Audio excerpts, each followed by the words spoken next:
Right ke imzuzu mayisimo kanje ikhomba ukuthi libombene ihora lesithupha kulomsakazo wakho iVoice on the Move radio nekuke lapho ke sisuke khona sikuthamdela khona izindaba zomphakathi ke ezihlukahlukene ke singena siphuma einkantolo ke endaweni zabasebenzi eindaweni ke eithinta nje umphakathi wonke jikelele waseningizimu Afrika njengamanje isikhathi njoba simkanje njengamanje ke kuningi esokuthulela khona ihambeli zethu esinazo ke sophinde sibe nalo iphimbo labasebenzi ke sokhuluma naye ke lapha ku Elvis Mncwango siphinde futhi siyobheka usiyabonga mdadana walapha kwa 12 kwi-Youth Forum ke okuyena esokhuluma naye ngaso lesikhathi bese kuba uThemkosi umfoka njeya okuyena esizama ukuthi sikhulume naye sixhumane futhi ukuthi size ukuthi ke ngabe isimo sihamba kanjani kakhulukazi ngaso hlangothini ke lapha lezo mnotho wase ningizimu Afrika njengoba kade kunesabelo mali ke sanamhlanje besikade sithulwa ke uyena ungqongqoshe wezezimali Enoch Mtakagodongwane osukwini ke la namhlanje kuona lo msakazo wakho iVoice on the Move radio.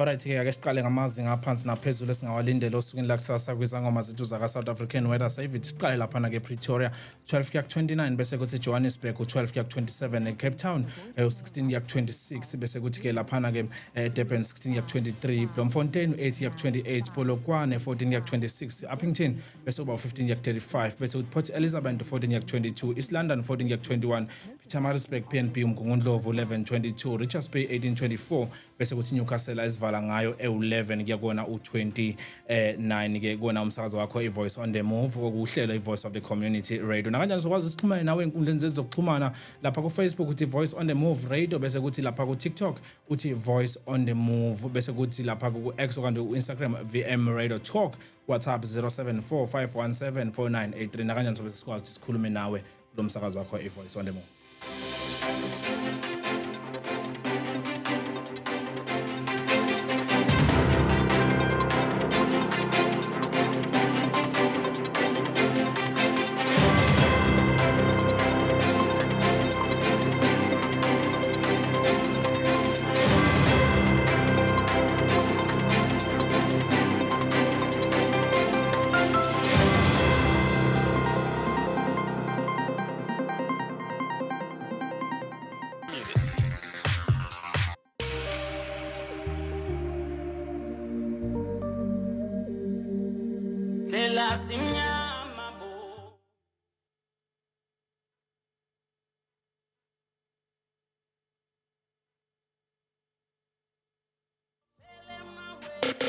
Voice of the Community.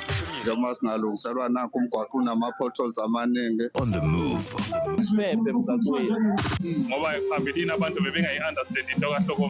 Voice. No, siyabonga bengizokuba iskipper ndoda. Ngibonge nje ukuthi une-PDP esemthethweni enga-expire. Siyabonga. You're listening to the Voice of the Community. The best internet radio. We the best. I am Nkululeko Hlengwa. This is the political corner on the Voice on the Move radio. On the Voice on the Move radio. My name is Dean McPherson. I'm the provincial chairperson in Kwazulu Natal. I'm here with Nkosi Zulu, who heads up the political corner on the Voice on the Move radio. Zokele Mncwango from Action SA. I'm excited to be sitting with Nkosi Zulu Makeba on the political corner, the Voice on the Move radio station. You're listening to the Voice on the Move.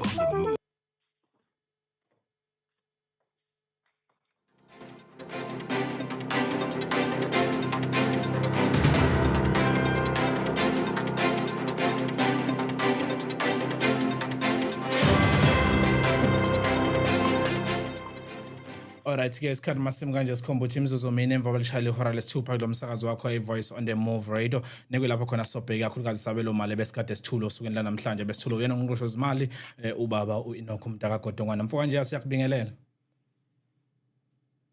Kwazela ngibingelele kwena ngibingelele ithini mina ngehlanganisa uhlelo bese ngibingelele baleli bakho sibonge Thoba. Mfoka nje ngiyazi ukuthi isabelo zimali sikhishiwe osukwini lanamhlanje mhlambe masingabheka indlela abasikhiphe ngayo ngiyazi ukuthi mase ngithintana ngisuke sengithinta abantu abakwazi ukuthi bayihlahlele ngendlela ekuyiyona siqale sibheke lapha kuma sector ahlukahlukene lapha bathi ku learning and culture bakhiphe u1572.9 billion noma randi bese kuthi ku debit service cost bese kuthi u1340.5 billion noma randi bese kuthi social development kube 1221.5 billion noma randi bese kuthi economic development 920.3 billion noma randi health bese kuba 892.5 billion noma randi community development kube 847.7 billion noma randi bese kuthi peace and security kube 809.1 billion noma randi general and public service ibe 246.8 billion noma randi bese kuthi ke contingent reserve bese kuba 42.9 billion wamarandi mhlasimbe ke Themkosi Mfoka njengabantu abayizazi kakhulukazi ke ezintweni ezithinta nje umnotho nezepolitiki ezikhona ngaphakathi ungathini ngalesabelo mali salamhlanje Mfoka Khwabazela uma ubheka isabelo seyimali sanamhlanje noma ikhona into eyipositive encane eyithemba encane singasho ukuthi inhlanhla ethemba ikhona kodwa kukhona ukukhathazeka uma ngabe ubheka ukuthi umnyango wezokuphepha ucishe ukuthi unikezwe imali encane noma ingencane kakhulu kodwa uma ungabheka laba abanye uqale ngabo kakhulu uma ubheka umsebenzi njengamanje ukuthi umnyango wezokuphepha ubhekene neyinselelo eziningi kakhulu lapho udinga khona ama resources amaphoyisa imoto zokuhamba yonke leyo nto kuba ubugebengu budla lubi kakhulu njengamanje siyabona silala sivuka kubulawa abantu left and right and center Khwabazela kunzima kakhulu nanokuthi uqikeleleke namabhoda ke ukungena kwabantu nokuphuma ngoba iyona inkinga esibhekene nayo futhi njengamanje ubugebengu nje Khwabazela ukusummarize iyona inkinga kakhulu engicabanga ukuthi bengilindele mhlawumbe ukuthi uma ukuthi bona mhlawumbe budget abangayithola bengaba mhlawumbe number 2 ngendlela isimo ngoba is a matter of urgency inkinga esibhekene nayo Khwabazela lapha ku Department of Health kwa health na kwa community development ungathini nakhona ngoba bengilindele nami ukuthi kuzothi ukuthi xaxa at least ke bala lapha ko number 3 noma number 2 nakhona kuyakhalisa kakhulu ngoba uyazi ukuthi uma ukhuluma ngehealth eningizimu Afrika abantu abaningi abantu abangathathi intweni so abadependele kakhulu ku-public service so uma ngabe kuphuma isabelo seyimali esinjeya nakhona isimo esifanayo ngoba abantu abaningi kakhulukazi bayasuka baya ku-private sector basuke lapha ku-public service ngesimo sokuthi ama-condition okusebenza kuyinkinga nakhona naba-community laphana o-development ezinye inkinga ezikhona njengamanje ukuthi inkinga ezinye izinto esibhekene nayo iyona ukuleka kwe-community development ukuthi badevelopa kanjani abantu kubheke phambili umphakathi oseningizimu Afrika ukwazi ukuthi umelane neyinselelo njengamanje zonke esibhekene nazo kodwa-ke ngesimo esikanjalo ngoba i-development iyona inkinga kakhulu kodwa-ke i-budget yakhona nami futhi ngiyabuka ukuthi kunako ukukhala kakhulu ukuthi bengilindele ukuthi mhlawumbe kuningi ebengenziwa mhlawumbe noma engathi uchatha noma esingasho ukuthi bebezokuthola mhlawumbe okuningi okungconywana kunaloko abakutholile so izona zonke-ke lezo zinto ukuthi-ke uhulumeni kukhona noma kukhona ukukhathazeka noma mhlawumbe kufanele sikhathazeke kakhulu ngoba uma ubheka even nomnotho waseningizimu Afrika uhamba ngendlela enonwabo noma uhamba ngendlela engeyinhle kahle umnotho waseningizimu Afrika so iningi enye imali usazi akahlulekile ukuthi ayicollect kubantu ababalekela ukhokha intela ezinye ke zezinto lezi engicabanga ukuthi ke ziyinkinga kakhulu eKhwabazela kubhekwe phambili Fonje siyabonga kakhulu mfethu tube nathi besifuna nje ukuthi sibheke sizo lwenuvo ngoba cishe ke uhealth bese ulindele impela uzohlala phezulu nakweleze development emphakathini wethu waseningizimu Afrika siyabonga kakhulu Khwabazela mhlawumbe umuntu esebhoqa nje asithembeke ukuthi ke yonke ke le mali nako bantu basisho nje sivumelana ngazo linye ukuthi cha noko kukhona besilindele okukhulu kunalokho lokho kokukhona njengamanje ngicabanga ukuthi ke kusetshenziswa ngendlela eright sikwazi ukuthi kuze kufike ibudget leya enkulu azoyikhipha lapha ngoFebruary noma emva kaFebruary emva kokuvula kweParliament ngo-2025 sibone ukuthi kuyoka kanjani phambili Khwabazela ngibonge kuwena ngibonge ithimba lonke ehlanganisa uhlelo ngibonge nabaleli bakho ngibonge ethuba right ke uyena uThemkosi Mfoka nje besikade sikhuluma naye ngomhlaziyi wezepolitiki nesazi nje kakhulukazi into enayithinta kakhulukazi ke umphakathi waseningizimu Afrika isikhathi manje sikhomba ukuthi imizuzu isishagalolunye emva bachayela ihora lesithupha kulo msakazo wakho iVoice on the Move. Uhlelo lulalela iVoice of the Community. Ungaqala ke ukhulume nathi kuFacebook uthi Voice on the Move Radio, bese kuthi kuTikTok @Voice on the Move, bese kuthi kuX okanye Instagram VM Radio Talk, bese kuWhatsApp 0745174983. Nanjani sobe sesikwazi ukuthi sikhulume nawe size ukuthi kuthini wakho Paul. Voice of the Community. Njengoba singalungiselwa nakho umgwaqo unama-potholes amaningi. On the Move. Siphephe emgaqweni ngoba phambilini abantu bebengayi-understand into kahlokomela. Voice No, siyabonga bengizokuphi iskipha ndoda. Ngibonge nje ukuthi une-PDP esemthethweni enga-expayili. Siyabonga. You're listening to the Voice of the Community. You're listening to the Voice on the Move. Ingelela kubalaleli be-Voice on the Move Radio. Lokhulumayo umamuzakwe ongumngomezulu osuka kwi-region emkhanya kude. Sibonga kakhulu ukuba nale radio usikwazi ukuthi nathi singomama besifazane sangena kule mboni. Siyakuthokozela ukuba khona noma kuney'ngqinamba ekhona, kodwa nje uNkulunkulu emuhle owesifazane uyamenza ebe nesibindi. Ngiyabonga kakhulu. Phambili nge-Voice on the Move Radio. The Voice on the Move Radio. Ama-challenges ebesibhekana nawo sifika iqala lento zaziningi izinto ezazenzeka vele singene esilimele manje singakajwayelani nobaba kodwa kwasiza ukuba khona kwaSanthabo. The Voice on the Move Radio.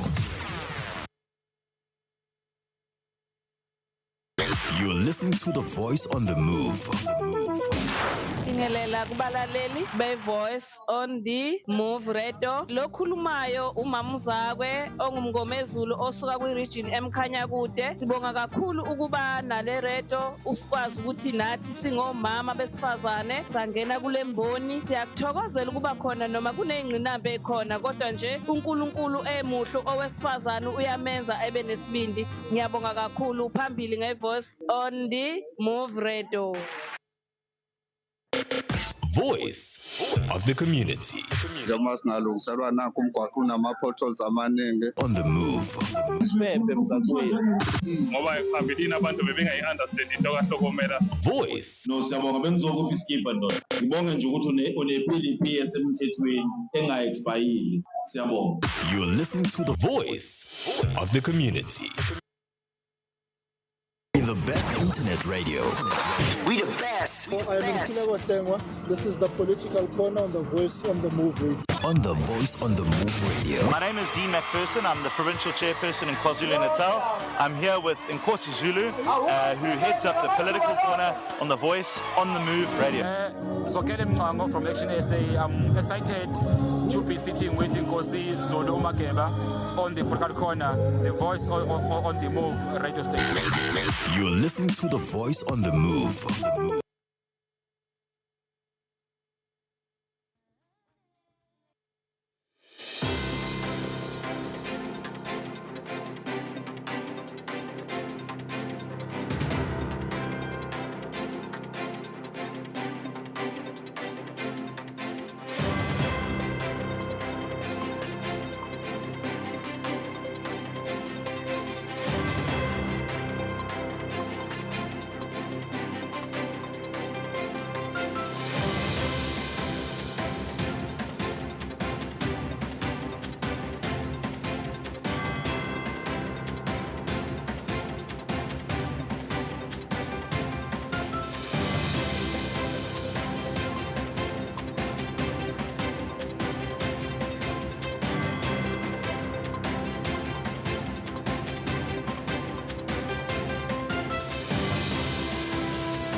Alright games uzimayisimi kanje ikhomba ukuthi ke ishumi nesikhombisa ke sesihambile emva kwachayela ihora lesi 2 kulo msakazo wakho iVoice on the Move njengoba bengade kuthembisile usokhuluma naloyo ke uElvis Mncwango osihlalo lapha kwiphimbo labasebenzi association. Mfowethu Mncwango asikubingele bese sikwamukele emsakazweni iVM. Mfowethu Mncwango Yebo baba, yebo sengikhona baba. Alright. Mfowethu Mncwango sinimema nje sifuna ukuza ukuthi as iphimbo labasebenzi association ke kunganasungula lenhlangano enibiza ngephimbo labasebenzi and ukusebenza kwenu ukuthini mfowethu Mncwango? Angiqale ngibingelele nje kubasebenzi bonke ekhaya nabalaleli bese sibonga ke ithuba emsakazweni kakhulu nakunina ke badidili bohlelo. Siyabonga. Igama lami ke ngu-Elvis ngokomncwango. Ngisebenzela inkampani okuthiwa Accelerate liyenziwa ngo-Enforce as a security guard. So ngiqale ngo-2011 until now. So into eyenza ke ukuthi sibe ne-organization ebizwa ngephimbo labasebenzi association. Sibone i-gap ibikhona between abasebenzi nama-union and abantu sebephelelwa ithemba kuma-union. Then ke sasiqala sibuka ukuthi yini esingayenza because isimo kunokuba sibe ngcono sibona siya ngokuya siba worse and igap iya ngokuyivuleka. So sahlangana ke njengabasebenzi bonke ukuthi bafethu ake sizame something. So sayiqala ke lento sayiqala sifuna nje i-insourcing eThekwini kuphela. So yahamba ke nathi ke ngo-2019 kwase kufika i-COVID 2020-2021 sathukuma ngoba izinto bezingenzeki. So ke emva kwalokho ngo-2022 ke sasiqala ke sibuya kahle ke. So ke inhloso ke enkulu ke kwakuhlanganisa abasebenzi ukuthi bekhulume ngezwe lodwa. Okwesibili ukuvala igap between ama-union and nabasebenzi ngoba sibona ukuthi igap ikhona. So ke saqala ke iphimbo labasebenzi la spreada ke langena eKZN yonke nakwamanye ama-province siyakwazi ukungena khona. Sabona ukuthi okay ngoba vele thina si-NPO asisebenzeli inzuzo kodwa sisebenzela ukuthi sikwazi ukuhlanganisa abasebenzi. Sisebenza kanjalo nje uma kukho into esiyenzakho donate labo bantu njengabasebenzi bedonate lento esithiwe siyifuna ngaleso sikhathi senze leyo nto siqede. So siqhubekele phambili sibone ukuthi yini elandelako. So nje sisebenza kanjalo mfethu ngezinto ezisuke zikhona ngaleso sikhathi sibone ukuthi siya kanjani phambili. Mfowethu Mncwango nike nanezikhalo zokuthi onogada okanye ama-security abanakekile nendlela ekahle abathola amaholo afanele kuningi okungekho right. Mhlawumbe usitwebela isithombe ukuthi kuphi lokho? Ake ngiqale nje ngidlulise amazwi enduduzo. Khona abasebenzi namhlanje abadutshuliwe lapha eMlazi bekhampani okuthiwa uRoyal. Oyedwa ngicathi naseyindabeni bekulokhu kulale kuthi ushonile omunye usesibhedlela. So ke leyo mpilo ke impilo ke ephilwa unogada every day on daily basis kakhulukazi laba benza escorting ngoba bahlale besengcupheni. So ke njengoba sisikhala sithi abasebenzi abanogada abanakiwe impela. Okokuqala uma usebenza kufanele ukwazi ukuthi ucovered ngama benefit afanele nangendlela efanele nangendlela okufuneka kusetshenzwe ngayo. Isikhalo sethu esikhulu ke lapha imali ngoba wonke umuntu umesebenza uyefuna imali. Incane bafethu imali esitholako ayikho. Sike sala lapha emkhandleni weTheku so kunama report aphuma khona ukuthi igadi lilodwa li rate between 25 and 30. So umuntu ogada bezothola u6000 kuleyo mali for 30 days lezo nsuku ezisetshenzwako. Isithuko leso kuthini ngoba leyo mali ifana nabantu abakuthiwa stipend. Uma ungakulandele nje ubona ama-stipend ey'ngane zesikole esuke safundela umsebenzi and sisebenza u-12 hours. Kulo 12 hours uphuma mina nje la ngivuka ngo-3:30 kube ngo-4 ngiphume ngemsebenzini.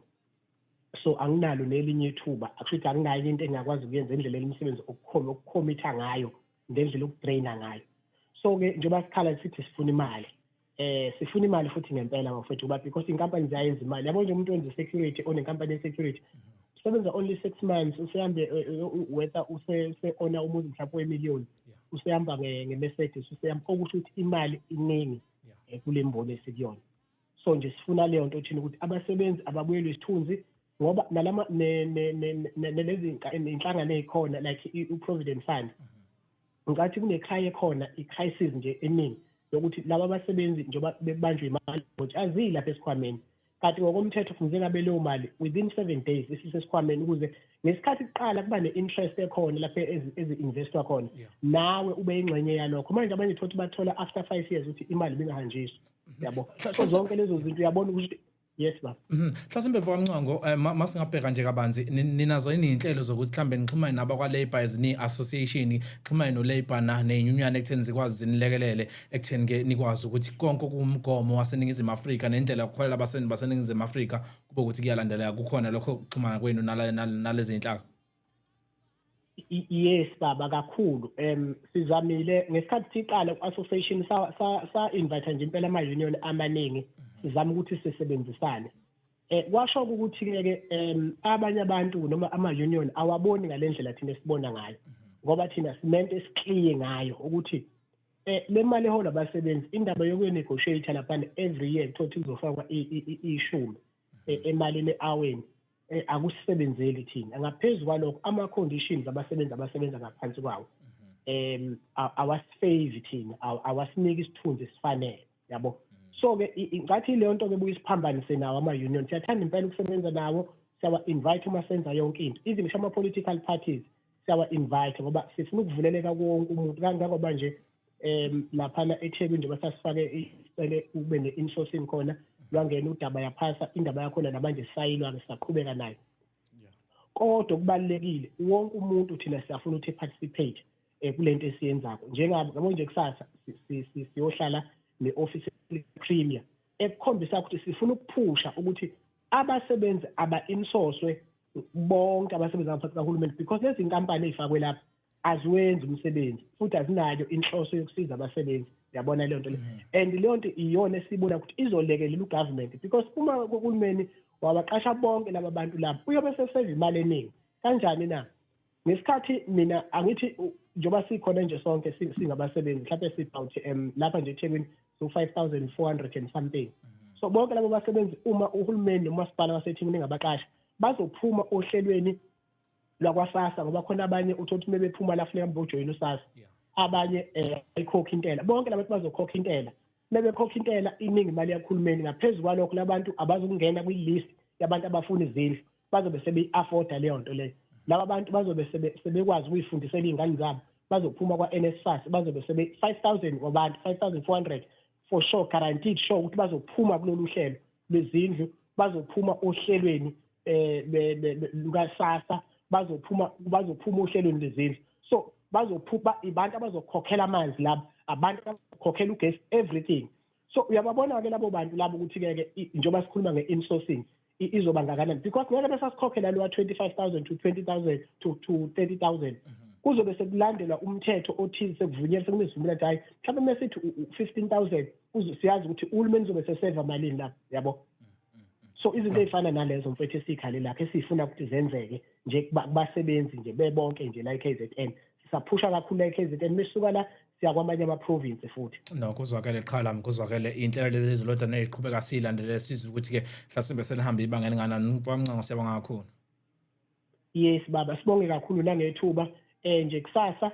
siyobonana ne-office of the premier la eThekwini kusasa ngoba bekufuneka besema-Respect sesibuyile-ke sila eThekwini ukuthi abasebenzi bazi nje ukuthi kusasa sobuye siba-update ukuthi kwenzakalani ngoba yonke into esiyenzakho siyibeka phezu kwetafula and siyacela ama-union kune-resolution eyathathwa laphana e-Workers Parliament ngo-2022 kwathiwa onke ama-department kahulumeni awa-insource siyacela-ke ukuthi-ke onke ama-federations awangenelele ukuthi indaba ye-insourcing ayenziwe kuwo wonke ama-department kahulumeni kungabe manje engathi i-responsibility yethu sisodwa ngoba bonke abantu bayafuna ukusizakala siyacela ukuthi abasilekelele bengenelele siyabonga kakhulu kuzwakele siyabonga kakhulu qha alright-ke uyena u-Elvis Mncango ongusihlalo elaphana kwiphimbo labasebenzi association nakanjani-ke solo siqhubeka sibalandela sizwe ukuthi-ke mhlasimbe uhlelo luhamba kanjani ekutheni inhloso yethu ukuthi sixhumanise ikakhulukazi-ke inhlaka kahulumeni nekuyibona abantu ekufake balekelela abantu abangaphansi nomphakathi wethu waseningizimu Afrika ezi-Voice on the Move radio nakanjani sobuya nosiyabonga mfowamdatane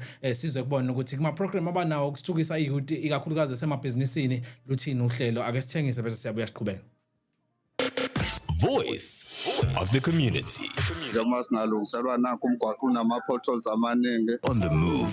Siphephe emgaqweni ngoba phambilini abantu bebengayi-understand into kahlokomela. Voice. No, siyabonga bengizokuphi iskipha ndoda. Ngibonge nje ukuthi une-PLP esemthethweni enga-expayili. Siyabonga. You're listening to the voice of the community. The Voice on the Move Radio. Ama-challenges ebesibhekana nawo sifika iqala lento zaziningi izinto ezazenzeka vele singene esilimele manje singakajwayelani nobaba kodwa kwasiza ukuba khona kwaSanthabo. The Voice on the Move Radio.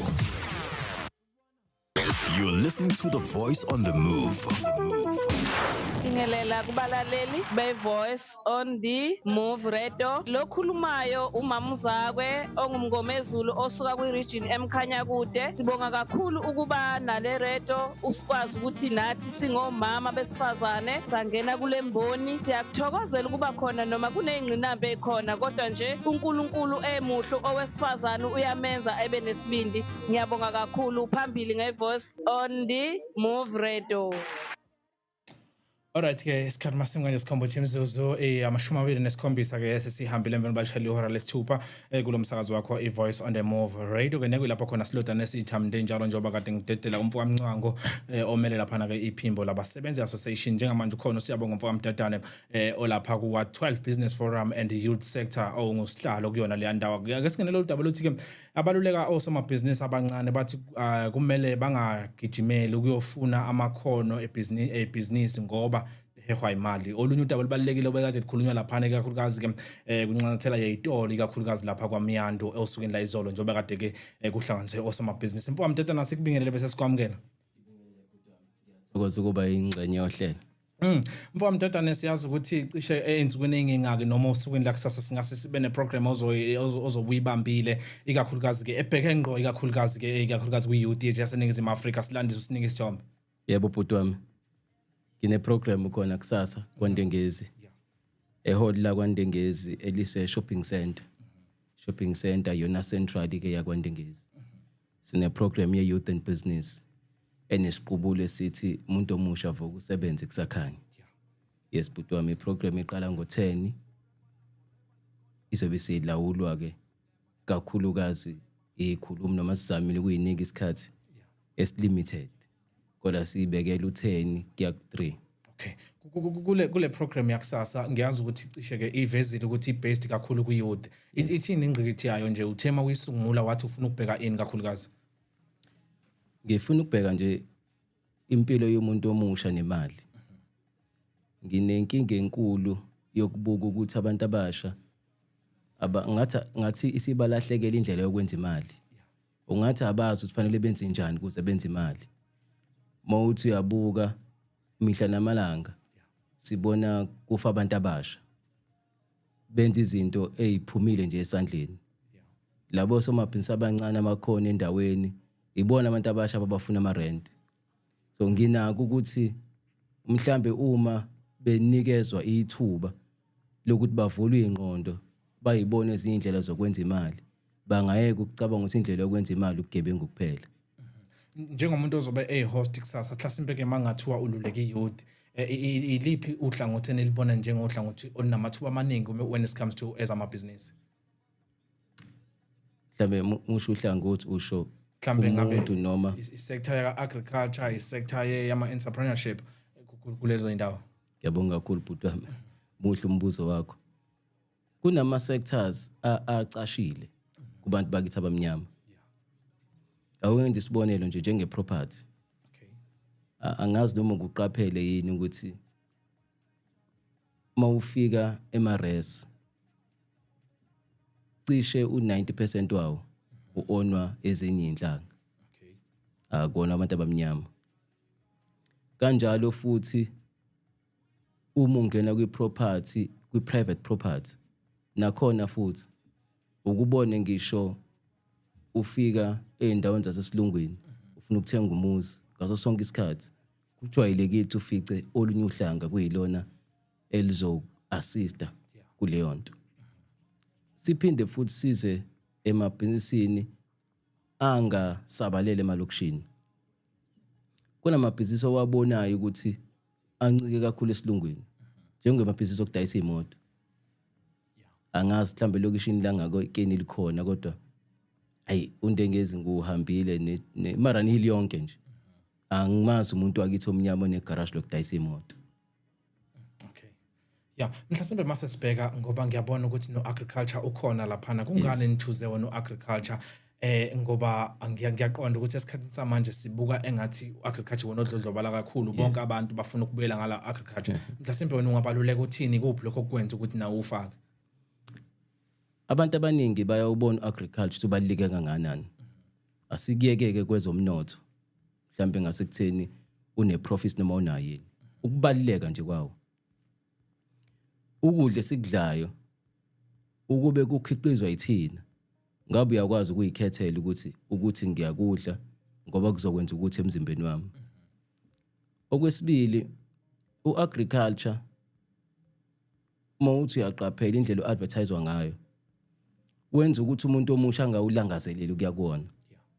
Ngaso sonke isikhathi makuvezwa agriculture kuvezwa abantu begcwele udaka kuphela. But abavezwa bephila kahle ngenxa yokuxova kwabo udaka lapha belima behlakula yonke lonto. Akuvezwa ubuhle obungale kwaloko. Njalo kuvezwa lokho kuzokwenza ukuthi mawubuka ubona ngeke ngimele lento.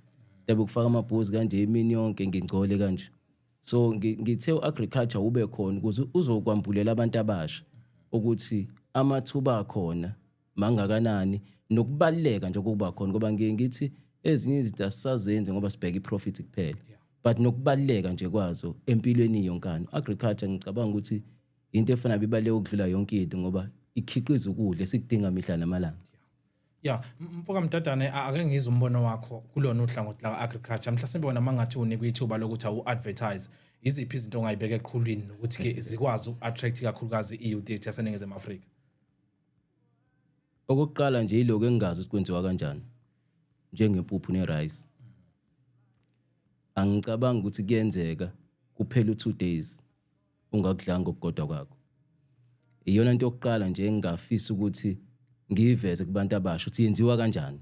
Iyona nje into yokuqala ehamba phambili. Okwesibili kuloko ukuthi ngingayikhangisa kanjani. Ngingake ngiveze umuntu esebenza mase ngimveza sethatha iholiday. Ngoba ngaliye kumsebenzi abantu bahamba bathatha amaholiday bayophumula bayoyijabulisa. Kodwa thina sivezelwa lelo side leagriculture, sivezelwa leli libi kuphela lokuthi nje uyangcola phela akukho okunye ukubonayo. Mhlambe uku-eda lapho nami bengingafike ngiveze bese emasimini. Phinde futhi ngibaveze bekwimpilo yabo sebekwi-lifestyle yabo ukuthi okay after bephume emasimini ithini lifestyle yabo. Bese kuba lolu hlangothi ke mfoka Mdadane ikakhulukazi konke lathindwa ngisho na undunankulu wesifunda saKwaZulu Natal ikakhulukazi le yamathuba emisebenzi ukuthi ke mhlasimbe kusukela eminyakeni emingaka kugcina kwiminyaka emingaka la bekwazi khona ukuthi baqashe eNingizimu Afrika. So nawe ngiyabona la kwipost yakho kukhona u13 to 35 akuyibona kuthiwa lapha na empower youth age 13 to 35. Mhlasimbe lokho singakugwema kanjani ngoba akubona kuphela abantu abasafisa ukwenza izinto noma abasanamathuba angcono abangaphansi abangapheka 35 nabo bayakwazi ukuthi benze izinto zenzeke. Nithini ngalabo kungani nibakhiphela ngaphandle?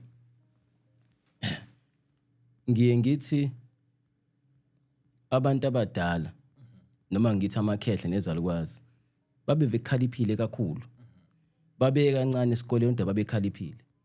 Banalesisho lesi esasithi ligotshwa lisemanzi. Ngiyakholelwa kakhulu kusona. Umuntu okhule ngayo into akafani umuntu oyifunda into esemdala. Nginaka ukuthi abantu abasha abalifundi ibhizinisi abakufunda ukulungisa ikusasa labo bese ebasha.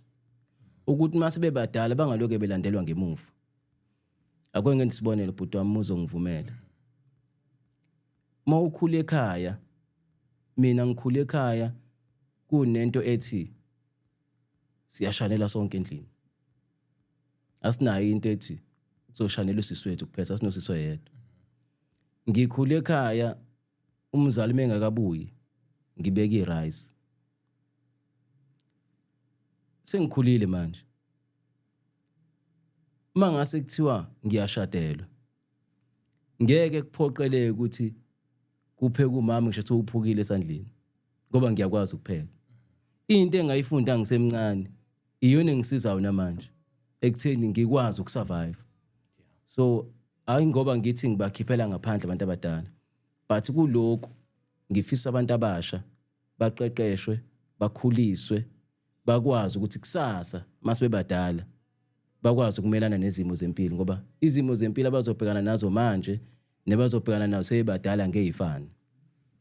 Okay, asiphethe la ngalolu lama funding okuyinto ekhathaza kakhulu kwintsha yaseNingizimu Afrika. Mhlasimbe mawungadweba isithombe nje kule ama funding ngiyayibona ukuthi khona in access in funding. So uthini ngakhona nenhlelo zokuthi nibafundise ukuthi we approach kanjani mhlawumbe umuntu osuke ezokufunda noma la uyocela khona ama funding noma nibanike ezinye indlela zokuthi bakwazi ukugenerate income bangadependeli kakhulukazi ekutheni bafundwe abanye abantu. Ngiyabonga kakhulu bhuti wami. Mawubuka kwiposter yami ngiyacabanga ukwe wayibhekisisa. Kunontombazane ekuthiwa uMelo. Ngimfakele ekuthena aqondane ngqo nalowo mkhakha. Ngeke ngambona ewina enye funding kukade kunama pitch ka Standard Bank. Ngambona futhi ephinde wina kune pitch kumasipala weTheku. Ngiphinde ngambona futhi ka NYDA ephinde wina futhi. Okuchaza ukuthi into ezobifundiswa uyena izobifundiswa umuntu oselihambile lo hambo lazi kahle kamhlophe. Okuqala lokusibili ngibizile inhlaka ezifanele noma ngayifakanga zonke kwiposter. Kodwa ngibizile inhlaka ezifanele engifisa zibakhanyisela abantu abasha ukuthi uyithola kanjani funding. Ifanele uyibhale kanjani iproposal yakho. Business plan yakho layout yakho fanele ime kanjani. Kodwa futhi mina siyamtatane. Ngike ngibe nako but wami ukuphambana kakhulu nalento ye-funding. Izizathu samnasi. Ngikholele ekutheni iqala ngaloko nako. Uzobe namandla okwenza lokho ofisa ukuba nako. Mina siyamtatane ngikholele kuloko kakhulu. Ngoba lento yokufuna ifunding ngesinye isikhathi iyamenza umuntu but wami alovisa umqondo. Abanye abantu kube ethothi umuntu une-idea enhle. Kodwa umuntu athi ngishoda ngoxhaso nje kuphela. Ingakho baze bathi ngesilungu the graveyard is the richest place on earth. Ngoba lapha emathuneni kunama ideas answempu, ama billion dollar ideas, yabo? Alele lapha ngeke ngithi abantu bafa belinde ifunding. So nginako ukuthi qala ngaloko nako usebenzise kona ukuze ube namandla okuba naloko ufuna ukuba nako. Icacile ayidingeki kutolikwa ayidingeki ukuhumushwa ngalutho. Mhlasimbe ufuna ukunjoyina osukwini lakusasa unithola kanjani iziphi ezinye izinto mhlambe abangakwazi banixhume kuzona ama social media platform ama contact details wenu banithola kanjani? Ngifakile inamba yami yocingo bhuti wami u078 u999 u08 u04. Ngiyatholakala ke nje noma inini ocingweni. Facebook, WhatsApp, TikTok. Facebook, TikTok, Twitter, Instagram angikho. Izizathu esibonga ukuthi ngingabi khona ngexova kakhulu udaka bhuti wami manje ngivele ngibone ukuthi ifoni yami izophela nje udaka ngoba i-social media ifuna uhlale ubuye uvele lesi sikhathi ke singilimazayo ngodaka.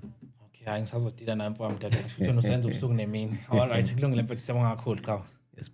All right ke uyena usiyabonga umtatane besikade sikhuluma naye lapha ku-12 Business Forum we-youth and youth sector.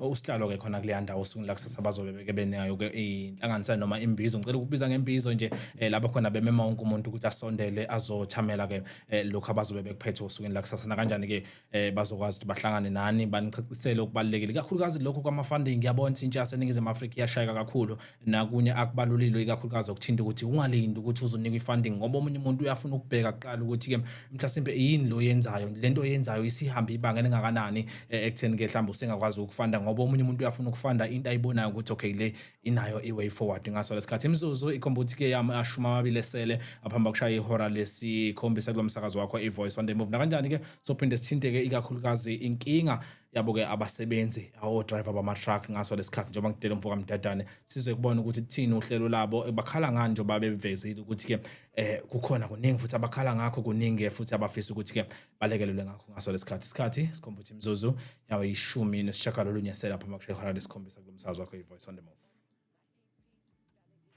Angididisi befika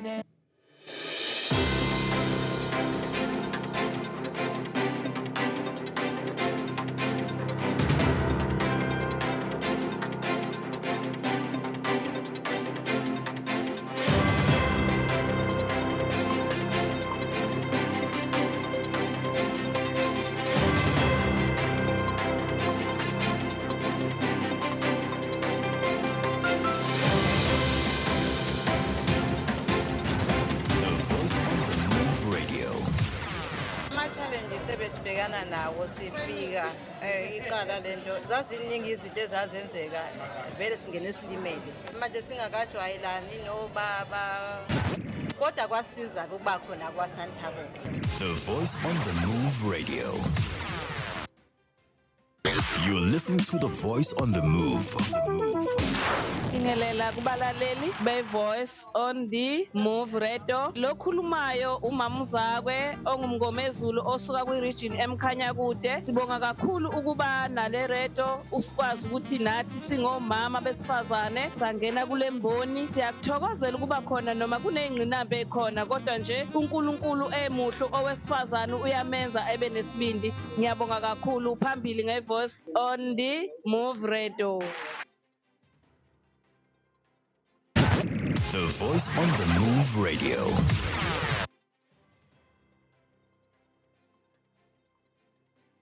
The best internet radio. We the best. I'm Mkhilewa Tengwa. This is the political corner on the Voice on the Move Radio. On the Voice on the Move Radio. My name is Dean McPherson. I'm the provincial chairperson in Kwazulu Natal. I'm here with Kwazulu, who heads up the political corner on the Voice on the Move Radio. So Kelem Mngango from Action SA, I'm excited to be sitting with Kwazulu Natal on the political corner, the Voice on the Move radio station. You're listening to The Voice on the Move.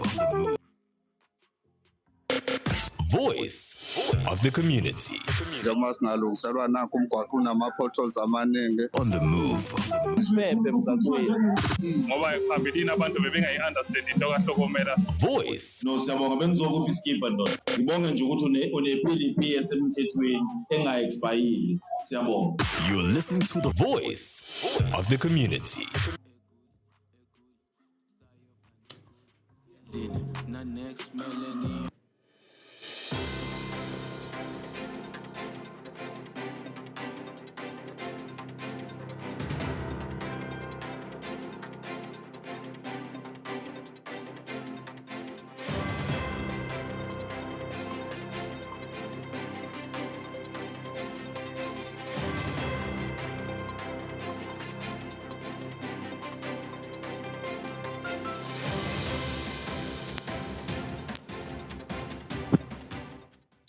Alright ke ake singenele lo daba luthi ke abasebenzi benkampani yama truck TS ezinze esiphingo bakhala ngomqashi wabo ongayilandeli ke imithetho yaseningizimu Afrika nokubukela phansi okusempeleni amalungelo abasebenzi balenkampani. Njengamanje sinabo bonke la ikakhulukazi ke sokhuluma nabo uNkosinathi umvokashozi nolulama umvokazulu. Maqhawa sinibingelele bese sinamukele emsakazweni.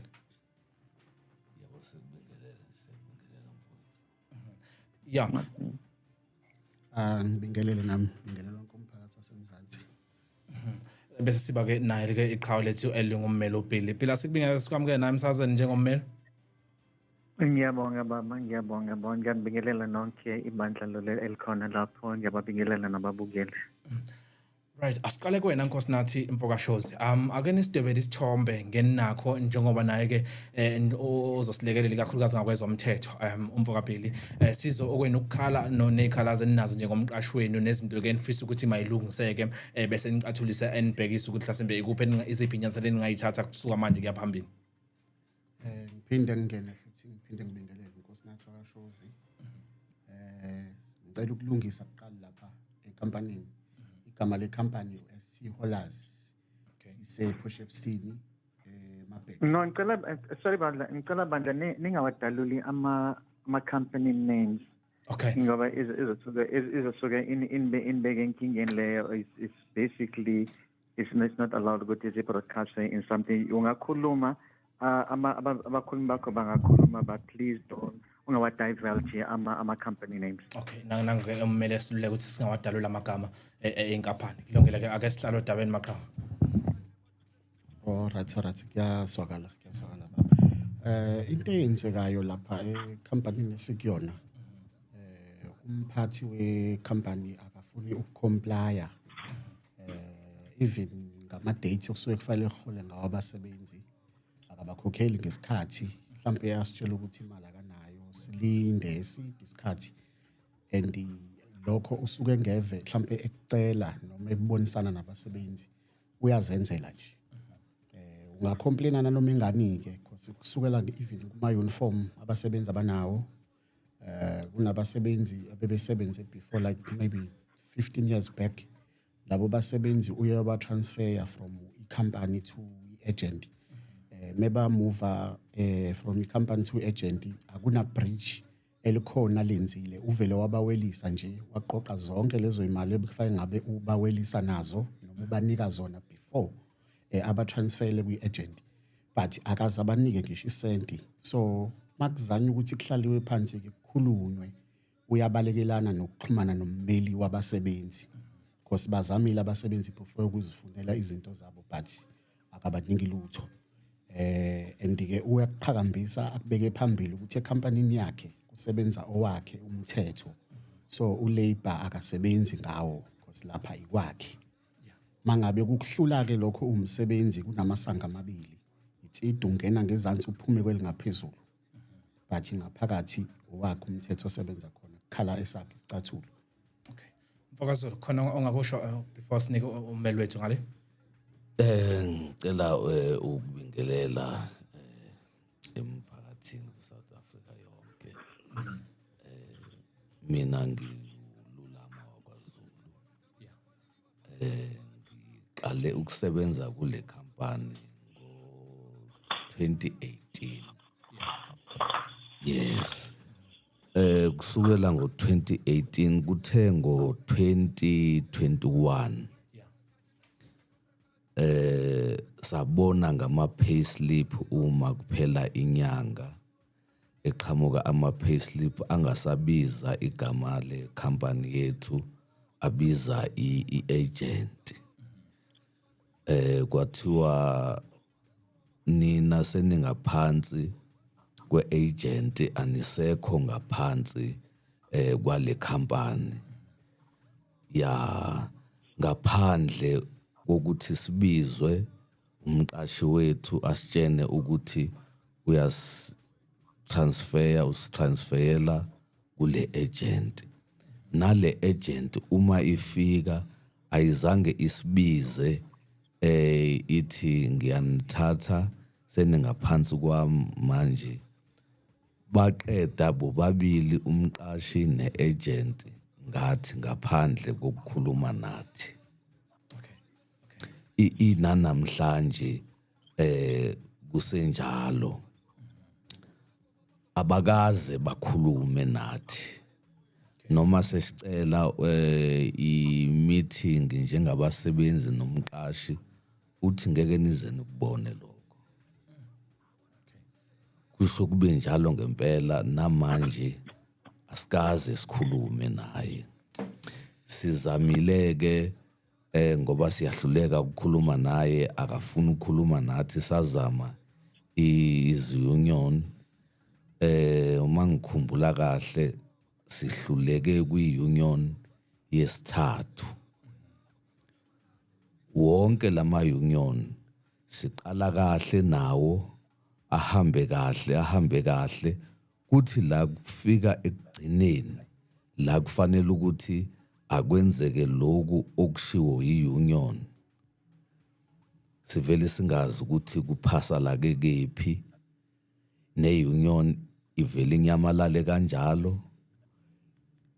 Uma abuye evutha be, eselwa nathi, esitshena ukuthi besithi siyini,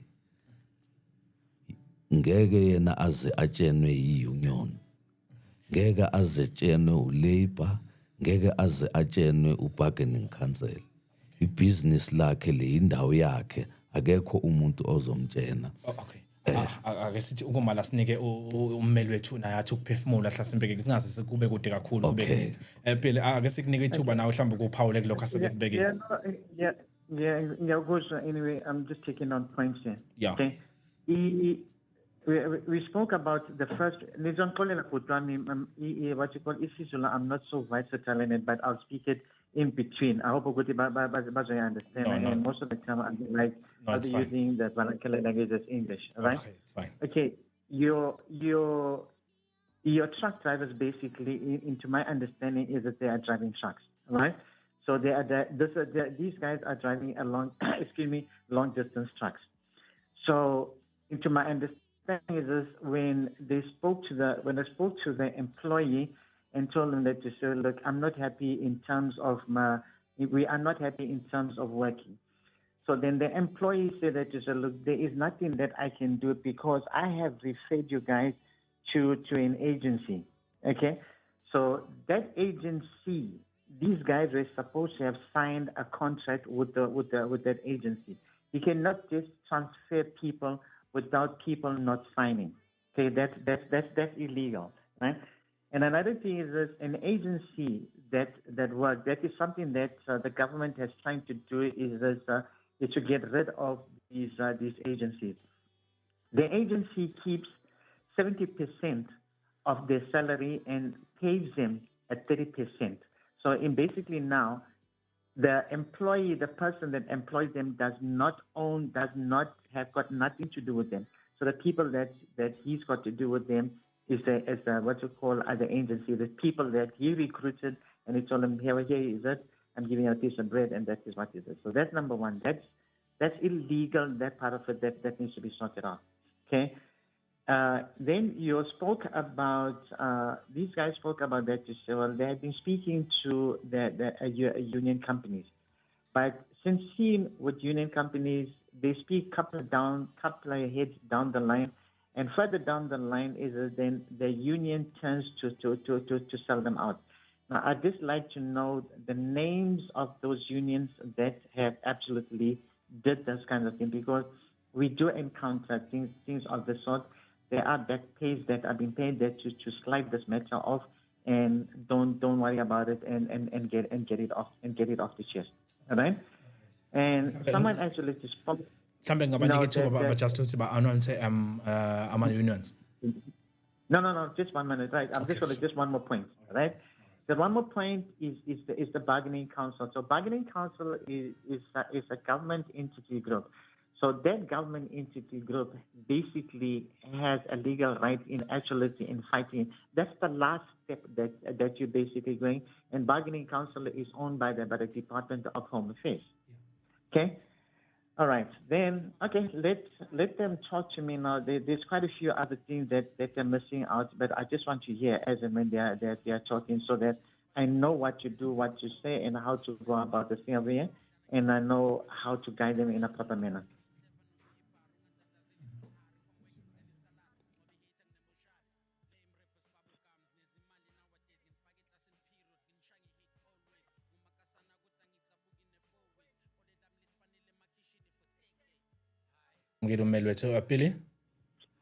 Yes, I'm here.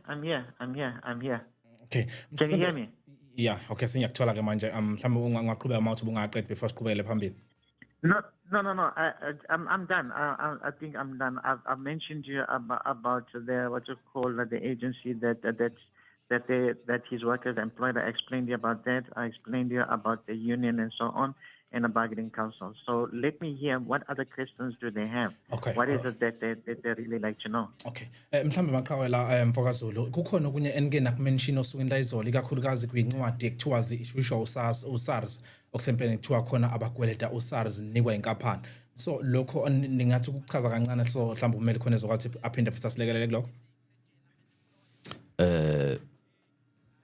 Mfokakhize uma uya kwa SARS ufike kunale RP5 abasinikeza yona uhambe uyisubmit kwa SARS kunomunye umfowethu engikhuluma ngaye manje usempumalanga wasubmitha noma ngalibiza idolobha ngazi Okay, noma ungalingokulungela noma Yeah, it's fine. It's fine. It's fine. I'll visit on it. wasubmitha kwa-SARS ePortshepstone wafika ePortshepstone kwathiwa uyakweleta Uyakweneta. Yes, kwathiwa uyakweleta, yes. Yeah, I got that. Right. bamshintsha eduze bamshintshela eMpumalanga ukeMpumalanga manje uma efika eyakwa-SARS eMpumalanga uthola ukuthi akanaso isikweleti Akananjani? Akanaso isikweletu. Akakweleti. akamkweleti uSARS but lo wasePortshepstone uyamkweleta asibambela la ePortshepstone bathe ukuthi uconnect to ne? yeah Okay. same RP5 le ethe eShepstone uyakweleta uma ifika kulo SARS osempumalanga kuthiwa hayi akakweleti Okay.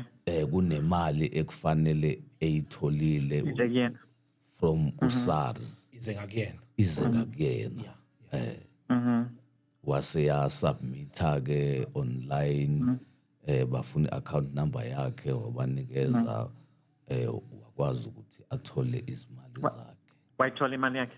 wayithola imali yakhe kuyona le RP5A1 akweletayo kuyona ku-SARS wasePortshepstone. Okay. Okay, they fire kanjena lento in terms of right? I don't really know Uguti in terms of operation, but it's a sensitive operation. It's a bit hard so operation, right?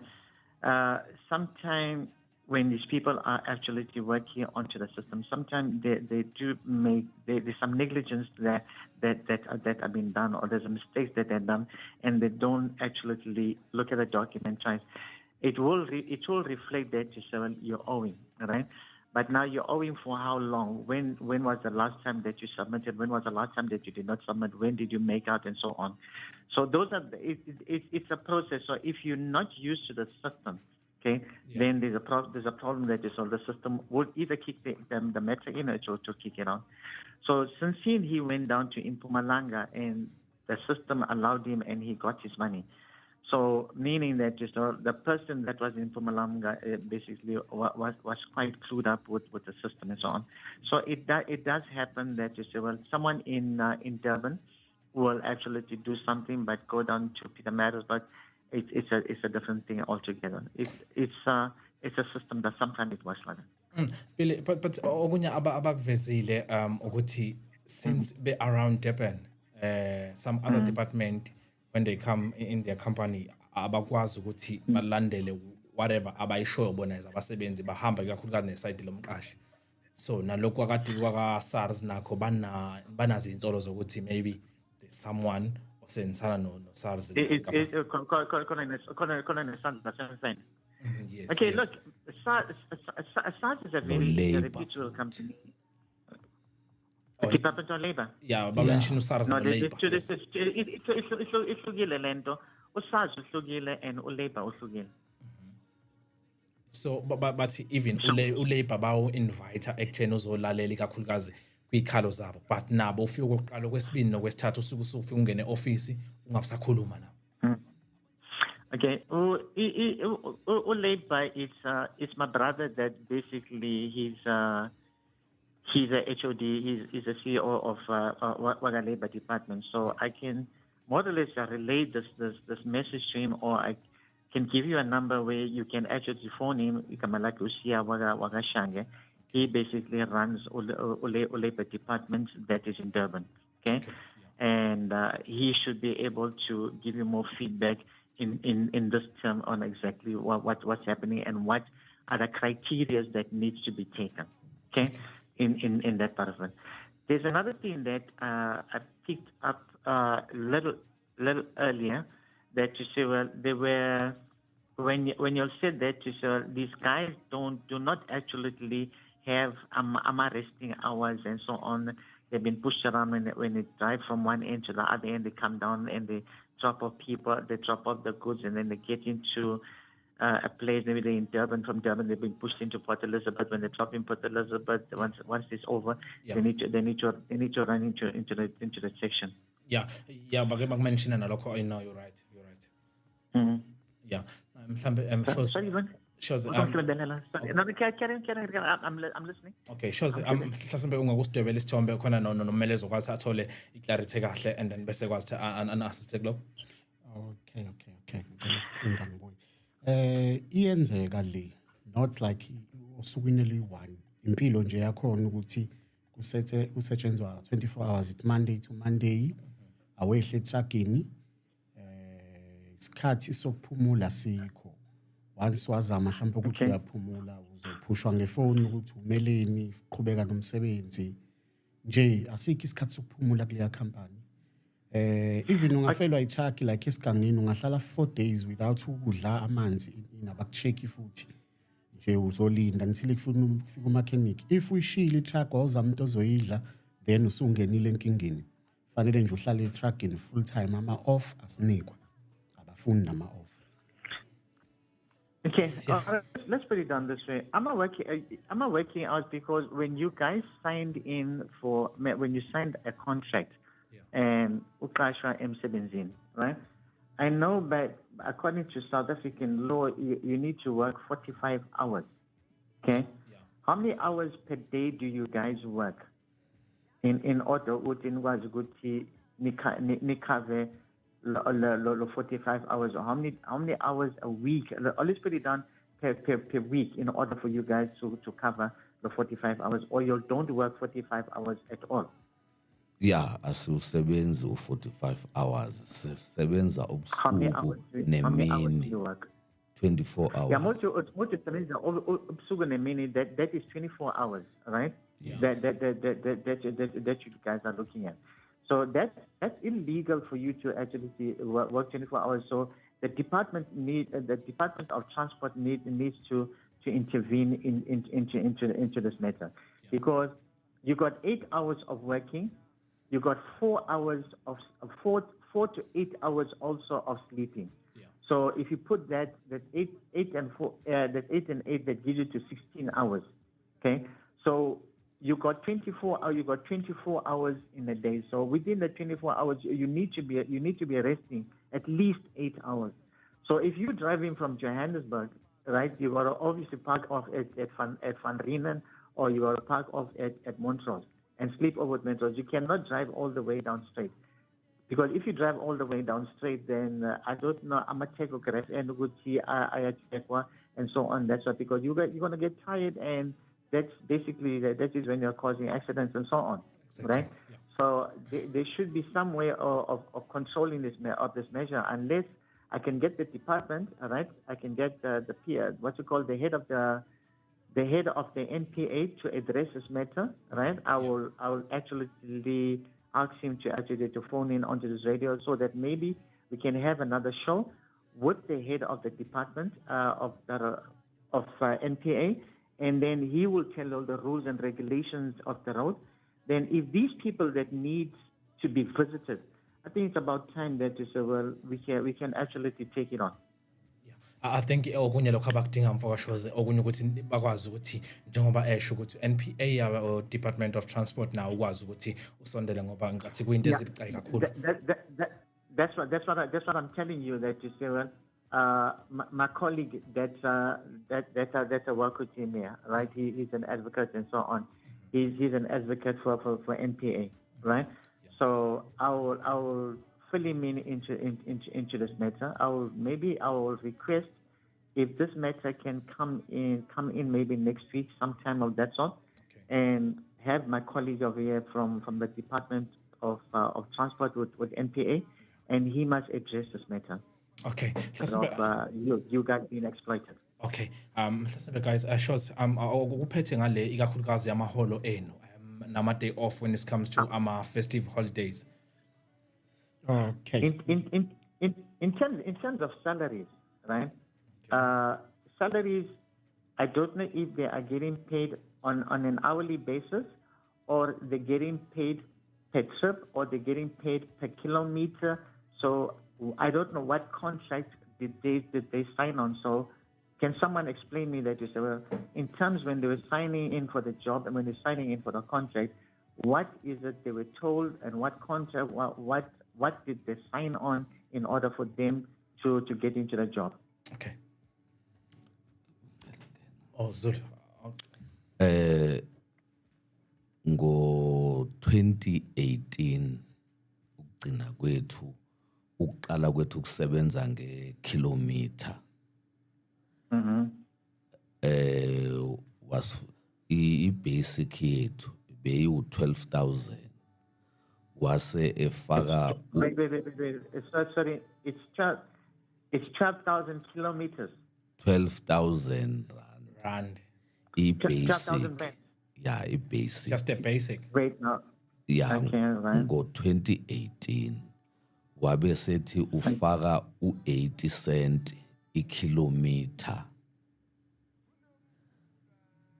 Lelo kilometer lise u-80 cent until nanamhlanje from 2018 asikaze siyithole i-increase. Ukusuka lapho wehlise i-basic lekade iwu-12,000 yangabisaba u-12,000 yaba u-9,000 komunye ibe u-8,000 komunye ibe u-3,000 komunye ibe u-5,000. Into eyenziwa umqasisenayo thina naleya basic ka-2018 imali iyaphezulu eyethu iyadropa. Asikaze siyithole into ekuthiwa yi-increase thina from 2018 sagcina ngalowa 80 cent. Uma kuyi-holiday. Sorry, Putran. Right. In 8 years, you have never got an increment. Ilowa 80 cent ngagcina ngalo ngawo 2018 iyehla kunoma ngithole i-increment. Yeah, now that's what I'm saying. Guti, from you know 8 years and there is no improvement. So yes. So increment here, is basically based on percentage. Oguti per annum. Kuba kona izinto what you call financial year. So based on a financial year, it goes up on a 10% or 20%, whatever the percentage is. So you guys were never told, Oguti, we will give you an increase after 3 months, or we'll give you an increase after 6 months, or we'll give you an increase after a year, or you want to work on basically on performance, on which is it? Ngisela nakulinda bema salary angokufika kuleni ama kilometers.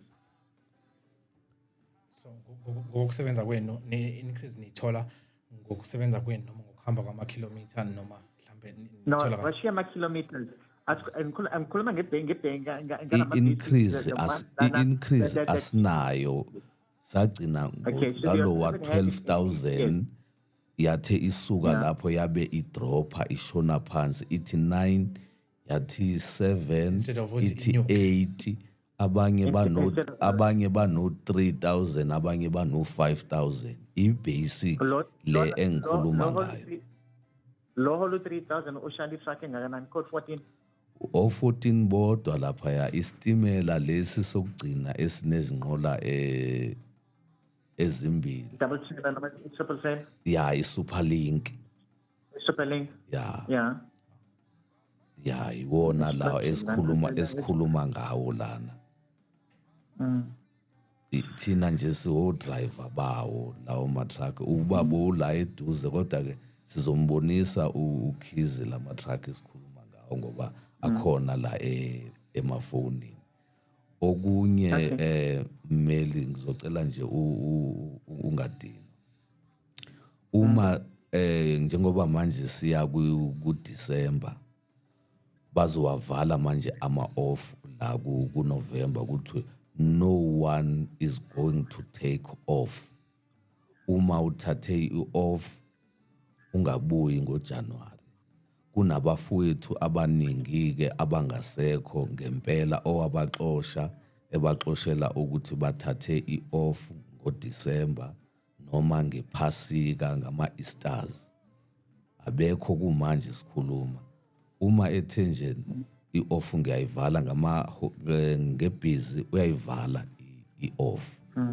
Okay. Lapho uzobe sekunikeza isibonelo nje mina last year ngangise Cape Town ngomhla ka-25 wanginikeza u100 wathi you're gonna buy something nice. Waphinda ngomhla ka-31 ngase ngisukile eCape Town ngase ngise PE wanginikeza omunye u100 kusho ukuthi imali yami eyaba nje i-overtime ilo wa 200 rand engakuthola. Akukho okunye engakuthola, kungaba umgqibelo, kungaba isonto, kungaba iholiday, mina nje ngihlezi kuleli ya kilometer noma ngilele eCape Town. Uma itruck imile angikho emsebenzini, ngiyobhala mina ngokuphenduka kwesonto. Okay, umuva kwetruck. Yeah, ngenxa yesikhathi Zulu ngizocela sibambe la sinike ummeli kulo 2 minutes abasinike wona la esikhathini soza kwethu athi 1212 ngoba ushilo ukuthi ke khona indlela azozenza ukuthi sikwazi ukuthi siqhubeke nalo daba kuze ukuthi liyasolveka. My lawyer mangikuninje nje lo 2 minutes uthi 1212 bese siyagoqa. No. It's. I think this program needs to come back again, or maybe when you finish, you may have to come back to me and so on after you have consulted them. Yeah. There's. I don't. There's something that's definitely wrong here. Nobody gets paid that 200 rands as bonus, and nobody is subjected not to take leave and go home and go see the family during Christmas time. So that's clear exploitation. The salaries that these people, you cannot drop a client's your worker's salary. You need to increase the salary. This 80 cents per kilometer is basically I don't know how many kilometers that they travel and then they stop. I need to look in further in that in order for them to get this 80 cents per kilometer. How many kilometers do they need to drive in order to make an X amount, or how many kilometers are they allowed to drive and stop and then calculate this kilometer? They have made so much of kilometers, then take these kilometers and give it to them and say this amount of kilometers that we have driven, then that needs to be added onto the salary. That which is I don't understand. So there's a lot of mishap and misunderstanding here, and these guys have been absolutely absolutely are not being treated in a manner that they're supposed to be treated. Right? Yeah. So the thing is, I will take this further up. I'll speak to my colleagues, and I want to meet these guys and talk to them one-on-one, and then see how I can actually be able to help them. Okay, thank you very much, my lawyer, for your time. Pardon? Thank you very much for your time. Thank you, sir. You're welcome. Okay, uphilo besikade sikhuluma naye ngommeli bekade sicathulisa ikakhulukazi ngakwezommeli. Maqhawe ke sigoqa inkulumo yethu Zulu nawe ke shows asiyabonga kakhulu maqhawe ukuthi nibe nathi osukwini namhlanje izoqhubeka inkulumo njengoba esho ummeli ukuthi kusafanele sihlale nani phansi ixoxo ibonakala ukuthi isolveka kanjani. Siyabonga kakhulu ngesikhathi seni madam. Okay, siyabonga kakhulu nathi. Singajabula uma ingagcini lana igcine nje ilungisekile ngendlela esihlukumezeke ngayo umfowabo. Okay, siyabonga kakhulu. Alright, isikhathi masinga nje sasijombe kakhulu esikhathini sethu njengoba imizuzu ikhomba ukuthi 14 emva bashayela ihora lesikhombisa. Siyabonga kakhulu ukuthi nibe ingxenye yohlelo lazo izindaba zomphakathi Voice of the Community. Kanjani sohlangana ke ngokuzayo. You are listening to The Voice on the Move. Ingelela kubalaleli Voice on the Move Radio lokhulumayo umamuzakwe ongumngomezulu osuka kwi-region emkhanya kude. Sibonga kakhulu ukuba nale radio usikwazi ukuthi nathi singomama besifazane sangena kule mboni. Siyakuthokozela ukuba khona noma kunengqinamba ekhona, kodwa nje uNkulunkulu emuhlo owesifazane uyamenza ebe nesibindi. Ngiyabonga kakhulu phambili ngeVoice on the Move Radio.